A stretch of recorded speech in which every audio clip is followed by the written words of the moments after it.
एकादशोऽध्यायः। ध्यानम्। ॐ बालरविद्युतिमिन्दुकिरीटाम् तुङ्गकुचाम् नयनत्रययुक्ताम् स्मेरमुखीम् वरदाङ्कुशपाशाभीतिकराम् प्रभजे भुवनेशीम्। ॐ ऋषिरुवाच देव्या हते तत्र महासुरेन्द्रे सेन्द्राः सुरावह्नि पुरोगमास्ताम् कात्यायनीम् तुष्टुरिष्टलाभात् विकाशिवक्ताब्ज विकाशिताशाः। देवि प्रपन्नार्तिहरे प्रसीद प्रसीद मातर्जगतोऽखिलस्य प्रसीद विश्वेश्वरि पाहि विश्वम् त्वमीश्वरी देवि चराचरस्य आधारभूता जगतस्त्वमेका महीस्वरूपेण यतस्थितासि अपां स्वरूपस्थितया त्वयैतत्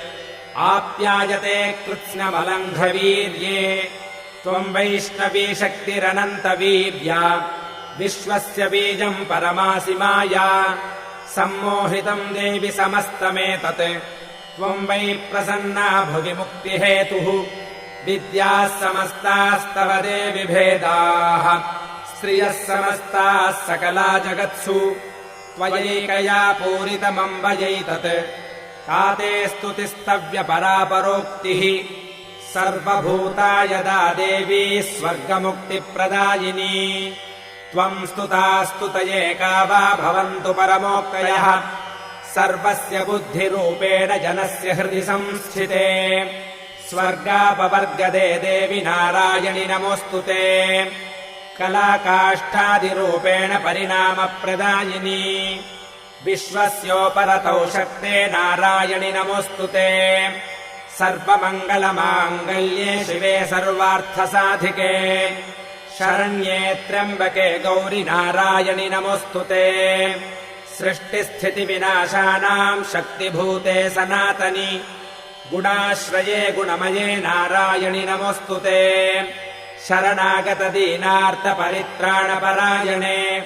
सर्वस्यार्तिहरे देवि नारायणि नमोऽस्तु ते हंसयुक्तविमानस्थे ब्रह्माणि रूपधारिणि कौशाम्बहक्षरिके देवि नारायणि नमोऽस्तु ते त्रिशूलचन्द्राहिधरे महावृषभवाहिनि माहेश्वरी स्वरूपेण नारायणि नमोऽस्तु ते मयूरकुक्कुटवृते महाशक्तिधरे नघे कौमारी रूपसंस्थाने नारायणि नमोऽस्तु ते शङ्खचक्रगदाशार्ङ्गगृहीत परमायुधे प्रसीद वैष्णवी रूपे नारायणि नमोऽस्तु ते गृहीतोऽग्रमहाचक्रे दंष्ट्रोद्धृतवसुन्धरे वराहरूपिणि शिवे नारायणि नमोऽस्तु ते नृसिंहरूपेणोग्रेण हन्तुम् दैत्यान् कृतोद्यमे त्रैलोक्यत्राणसहिते नारायणि नमोऽस्तु ते किरीटिनि महावज्रे सहस्रनयनोज्ज्वले वृत्रप्राणहरे चैन्द्रि नारायणि नमोऽस्तु ते शिवदूती स्वरूपेण हतदैत्यमहाबले घोररूपे महारावे नारायणि नमोऽस्तु ते दंष्ट्राकरालवदने शिरोमाला विभूषणे चामुण्डे मुण्डमथने नारायणि नमोऽस्तु ते लक्ष्मीलज्जे महाविद्ये श्रद्धे पुष्टिस्त्वधे ध्रुवे महारात्रिमहाविद्ये नारायणि नमोऽस्तु ते मेधे सरस्वतिवरे भूतिबाभ्रवितामसि नियते त्वम् प्रसीदेशे नारायणि नमोऽस्तु ते सर्वस्वरूपे सर्वेशे सर्वशक्तिसमन्विते भयेभ्यस्त्राहिनो देवि दुर्गे देवि नमोऽस्तु ते एतत्ते वदनम् सौम्यम् लोचनत्रयभूषितम् पातु नः सर्वभीतिभ्यः कात्यायनि नमोऽस्तु ते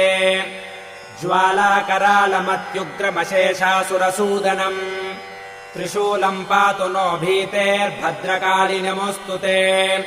हिनस्ति दैत्यतेजांसि स्वनेनापूर्यया जगत् सा घण्टा पातु नो देवि पापेभ्यो नः सुतानिव असुरासृग्वसा पङ्कचर्चितस्ते करोज्ज्वलः शुभाय खड्गो भवतु चण्डिके त्वाम् नता वयम् रोगानशेषानपहंसि तुष्टारुष्टातु कामान् सकलानभीष्टान् त्वामाश्रितानाम् न विपन्नराणाम् त्वामाश्रिता ह्याश्रयताम् प्रयान्ति एतत्कृतम् यत्कदनम् त्वयाद्य धर्मद्विषाम् देवि महासुराणाम् रूपैरनेकैर्बहुधात्ममूर्तिम् कृत्वाम्बिके तत्प्रकरोति कान्या विद्यासु शास्त्रेषु विवेकदीपेष्वाद्येषु वाक्येषु च कात्वदन्या मम त्वगर्तेति महान्धकारे विभ्रामयत्येतदतीव विश्वम् रक्षांसि यत्रोग्रविशाश्च नागा यत्रारयोदस्यु बलानि यत्र दावानलो यत्र तथाब्धिमध्ये तत्र स्थिता त्वम् परिपासि विश्वम् विश्वेश्वरि त्वम् परिपासि विश्वम् विश्वात्मिका धारयसीति विश्वम् विश्वेशवन्द्या भवती भवन्ति विश्वाश्रयाये त्वयि भक्तिनम्राः देवि प्रसीद परिपालय नोरिभीतेर्नित्यम् यथासुरवधादधुनैव सद्यः पापानि सर्वजगताम् प्रशमम् नयाशु उत्पातपाकजनितांश्च महोपसर्गान् प्रणतानाम् प्रसीद त्वम् देवि विश्वार्तिहारिणि त्रैलोक्यवासिनामेद्ये लोकानाम् वरदा भव देव्युवाच वरदाहम् सुरगणा वरम् यन्मनसेच्छथ तम् वृणुध्वम् प्रयच्छामि जगतामुपकारकम् देवा ऊचुः सर्वा बाधा प्रशमनम् त्रैलोक्यस्याखिलेश्वरि एवमेव त्वया कार्यमस्मद्वैरिविनाशनम् देव्युवाच वैवस्वतेऽन्तरे प्राप्ते 28 युगे शुम्भो निशुम्भश्चैवान्यावुत्पत्स्येते महासुरौ नन्दगोपगृहे जाता यशोदा गर्भसम्भवा ततस्तौ नाशयिष्यामि विन्ध्याचलनिवासिनी पुनरप्यतिरौद्रेण रूपेण पृथिवीतले अवतीर्य हनिष्यामि वै प्रचित्तांस्तु दानवान् भक्षयन्त्याश्च तानुग्रान् वै प्रचित्तान् महासुरान् रक्तादन्ता भविष्यन्ति दाडिमीकुसुमोपमाः ततो माम् देवताः स्वर्गे मर्त्यलोके च मानवाः स्तुवन्तो व्याहरिष्यन्ति सततम् रक्तदन्तिकाम् भूयश्च शतवार्षिक्यामनावृष्ट्यामनम्भसि मुनिभिः संस्तुता भूमौ सम्भविष्याम्ययोनिजा ततः शतेन नेत्राणाम् निरीक्षिष्यामि यन्मुनीन्